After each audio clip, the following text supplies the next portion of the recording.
তো চলো তোমাদেরকে একটা মিনি ব্লগ শেয়ার করি। আর এই মিনি ব্লগটা হচ্ছে আমার গোল্লাকে খাওয়ানো, মানে ওকে খাওয়াতে গেলে আমাকে কি কি হ্যাসেল পোহাতে হয় শুধু দেখো তোমরা।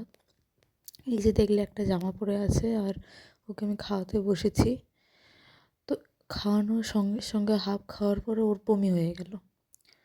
তো সেটা আবার পরিষ্কার করে ফ্রেশ করে আবার খাবার বানিয়ে এনে আবার এই যে বসেছি, এই যে খাওয়াতে। আর ওর খাওয়ানো মানে খাওয়াতে গেলেও মানে অনেক বাচ্চা ফেলে দেয়, ও ফেলে না, ওকে মুখের মধ্যে 100 ঘন্টা ও ঢুকিয়ে রাখে। এই যে দেখতে পাচ্ছ, মুখ ও খুলবে না, আর মুখের মধ্যে খুলে যদি খাবারটা দিই ও খাবারটা ও গিলবে না। এই যে ক্যামেরা থেকেও তাকিয়ে রয়েছে। এই যে এইরকমভাবে আমাকে মানে মিনিমাম 1-1.5 ঘন্টা বসে থাকতে হবে এই খাবার নিয়ে। তারপরে পুরোপুরি ফিনিশড হয় না, 2-1 চামচ থেকেই যায়। তো তারপরে এই যে দেখতে পাচ্ছ, খাওয়ার পরে ফ্রেশ করিয়ে দিলাম, যা খেলো খেলো। তারপরে শীতকাল যেহেতু টুপি সোয়েটার সব পরিয়ে দিয়েছি, আর ও এখন নেবুলাইজারটা নেবে। তো এইভাবেই চলে আমার দিন।